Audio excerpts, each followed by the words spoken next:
Good morning, students. Today we are going to read Hadith number 17 in the topic of Ahadith in the subject of Islamiyat O levels. So, listen carefully. Whenever this question, that is Hadith, come in the paper, to A grade, the things are required. First, you have to read the translation and the Hadith carefully so that you may know what the Hadith is telling us. Then to get A grade, first you have to write the teachings of the Hadith. After that, how to put these teachings into action. And finally, a relevant example must be given.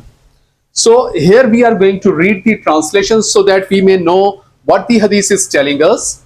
So the translation is, modesty produces nothing but good. And here we are going to read the translation. So modesty is stressed upon by the Holy Prophet Sallallahu Alaihi Wasallam. Modesty is an essential part of the faith as it has a vital role in character building. So one is a very good person who is modest, and if the person is having immodesty, definitely he will not be considered a good one. So modesty is very important for the character building. Modesty has been particularly stressed upon as part of the faith because it reflects a state of the mental piety. So it means the modesty is the part of the faith. So if the person is immodest, definitely it means that his faith is incomplete. One who is modest is blessed with the bounties of Allah. So Allah like modesty. So he showered his bounties on the person who is modest. The Holy Prophet Sallallahu Alaihi Wasallam said, modesty is the part of the faith. Modesty embraces the virtues of the simplicity, humbleness, and charity.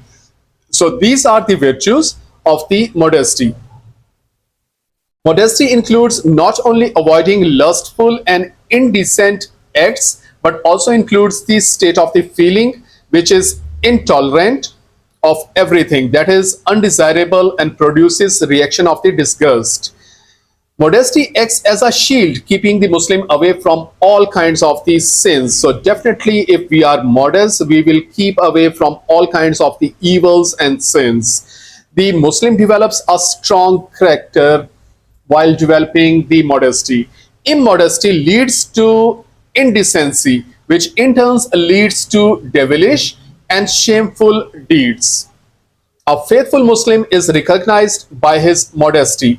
The Holy Prophet Sallallahu Alaihi Wasallam said, every religion has a distinctive quality, and the distinctive quality of the Islam is modesty. So how much stress is given on the modesty? So that is the quality of the Islam. So being Muslim, we must be modest so that the rest of the world see us modest and say that he is the Muslim. Modesty is not only to be observed towards fellow human beings, but towards Allah too. So we must be very, very modest towards Allah and towards the fellow beings as well. How to put these teachings into action? If one remains modest in his dealings with others, it steers one away from sin. We must practice modesty by shunning evil thoughts. So evil thoughts come into the mind. This is very natural. This is the devil who actually put evil thoughts in our mind. But being modest, we should shun all these evil thoughts. The Muslims have to lower their gaze while facing a woman.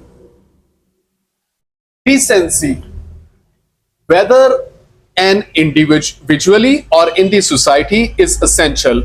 In the absence of the modesty, no one can practice Islam properly, because decency is the quality of the Islam. So if you are not decent, it means faith is incomplete.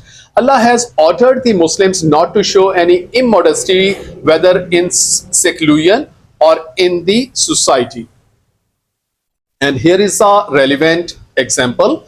Hazrat Usman Raziallahu anha was so modest that the Holy Prophet Sallallahu Alaihi Wasallam said, that the angels too were shy of him. So look at the modesty of Hazrat Usman Raziallahu anha, that is even recognized by the angels. Hazrat Ali Raziallahu anha never saw himself naked while changing clothes or taking bath. So this was the lecture, students. I hope so this will be much more easier for you to understand now. So read this lecture again, understand it, learn it, and make your notes. Thank you so much.